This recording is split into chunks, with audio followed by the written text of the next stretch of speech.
Good morning and Shavua Tov. I hope everyone had a beautiful Shabbat. Here we are 1 week away from Pesach. Last week we went through some important points of the Seder itself, and this week I want to turn our attention to the unique Shabbat coming up this week, which is Erev Pesach and Shabbat. The last time this happened was 2008 and won't be happening for a few years, so it's important we refresh our memories of the relevant halachot. Today let's talk about the fast of the Firstborns. So the first source of Firstborns fasting on the day before Pesach is in a book called Masechet Sofrim, which is from about the 8th or 7th century. And there it says that for the Firstborns fast, to remember the fact that the Jewish Firstborns were spared in Egypt. There is a debate amongst the Rishonim, the medieval authorities, whether this is also the opinion of the Talmud Yerushalmi, the Gemara which was written in Israel. And the Rambam does not codify this halakha, and it seems that the Rambam holds that one doesn't need to fast. However, the Shulchan Aruch does rule, like many opinions, that firstborns need to fast on the day before Pesach. And this is the custom, universal custom, across Jewish people across the world. Some say even a female firstborn fasts. However, the Shulchan Aruch says that's not the custom to do so. The Ramah for the Ashkenazim writes that one who is not a firstborn fasts for his son who is a firstborn. But again, that's not really the Sephardi custom. This year, because Erev Pesach falls on a Shabbat, the Shulchan Aruch brings two opinions whether a person needs to fast. First opinion, he says, is that one needs to fast, but you can't fast on Shabbat, and neither should one fast on Friday because one needs to come into Shabbat with the right state of mind.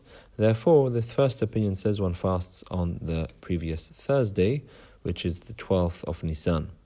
The second opinion the Shulchan Aruch writes is that one doesn't need to fast. Since it can't happen on the 14th, because it's a Shabbat, it gets pushed away this year and one doesn't need to fast at all. The Ramah for the Ashkenazim writes that they do fast, and that's the practice of the Ashkenazim. For the Shulchan Aruch, for Sfaradim, however, we have a general rule that when Shulchan Aruch brings two opinions, then the halakha follows the second opinion generally, and therefore, here, strictly speaking, one does not need to fast or attend a siyum. Nonetheless, Ha'am Vadia writes that, if possible, one should attempt to attend a siyum. Meaning, although one has an obligation to fast on Erev Pesach, it's become customary that instead of fasting, one breaks the fast by attending a Su'udat mitzvah, any occasion which is a mitzvah, such as a Brit Milah, or, as I said, the Siyum.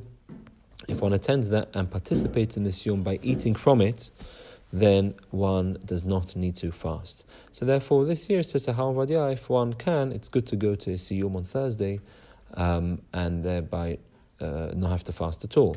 However, if a person is unable to do so, strictly speaking, one does not need to fast on the Thursday.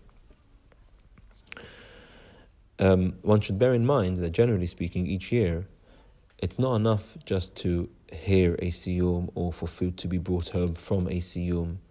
Rather, one needs to actually participate in the siyum to hear the siyum and also have some food from the celebration after the siyum. So one should try to do that if possible, and not just rely on listening to the siyum. However, if one is hearing through Zoom, this year it's fine to do so, since even though one's not eating, nonetheless, as we said, the whole idea of fasting this year is only a chumrah, it's only a stringency, and therefore one can certainly be lenient if one just listens to a siyum over Zoom, he won't need to fast. So in conclusion, this year, for Sfaradim, strictly speaking, one does not need to fast or attend a siyum on Thursday. Nonetheless, it's good practice to do so. It's good practice to attend the siyum and also to eat from the siyum if possible. If that's not possible, also participating over Zoom would also absolve a person from needing to fast this year only. Have a wonderful day, and tomorrow we will talk about how to get rid of the chametz and when this year.